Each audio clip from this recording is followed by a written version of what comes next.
Apa nama? Waalaikumsalam. Minyak jangan duk habis, minyak tak ada semalam aku main dah, minyak tak ada lagi, tuang pada bawah mana? Anak haram tembak ni, babi tu. Semalam pukul 12 aku main minyak tak ada, ini minyak tak ada eh. Anak haram mu balik.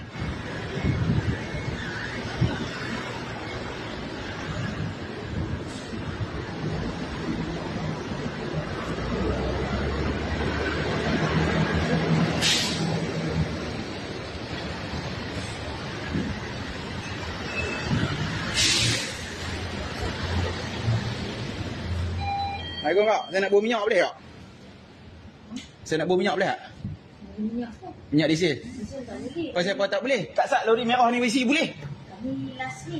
Last pada siapa? Malah saya main pukul 12 tengok CCTV saya main malah lah. Lori merah juga duk isi. Lepas tu depa habaq tak boleh isi. Kan minyak untuk depa saja. Habaq bagi betul-betul. Aku report KDN. Cik, kami... Hampa habaq je betul kat aku. Pasal apa aku tak boleh isi minyak? Semalam saya main Pak Okey, minta maaf lah. Semalam saya main dah. Pukul 12 buka CCTV. Lori merah dah isi dah malam. Saya duduk belakang dia semalam. Bangla main abang kata. Abang tak boleh isi minyak habis. Saya keluar. Ni saya main takkan saya nak kenal lagi. Pasal apa? Takkan untuk depo saja. Abang saya apa? Saya niat tak langsung kan. Bagilah kat saya 100 liter. Saya tak punya bos. Cakap. Dia aku report je weh. Gambar boleh isi minyak dah tak aku. Cik, tenang cik. Ha. Jangan marah-marah dulu. Kami ikut arahan. Ikut arahan siapa? Arahan tu kemah. Bukan tokek. Satu ada pembuang aku. Cik, kami ikut arahan ni. Arahan apa? Arahan daripada Kasek juga. Daripada siapa? Kuat sikit dengar, aku dengar. Cik nak rakam je. Daripada siapa? Kami pun stok kurang. Stok korang bagilah saya 100 liter dulu. Semalam saya main dah. Cik tenanglah. Janganlah nak ni. Aku minyak tak ada. Tak kira awak nak tuntun ke gua. Aku bukan main nak curi minyak.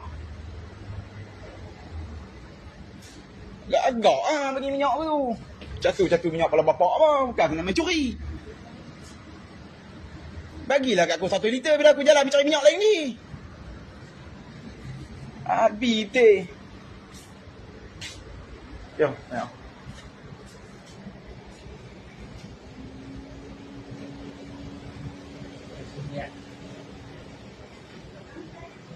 Stok tak ada. Stok kalau bapak apa yang tak sat lori merah tu isi boleh. Jangan main dengan aku. Isi barang tak boleh. Malah aku main dah ke 12 tak ada. Tak boleh isi. Padahal lori depa isi boleh. Mana kau tim lagi tak tahu mana agak-agak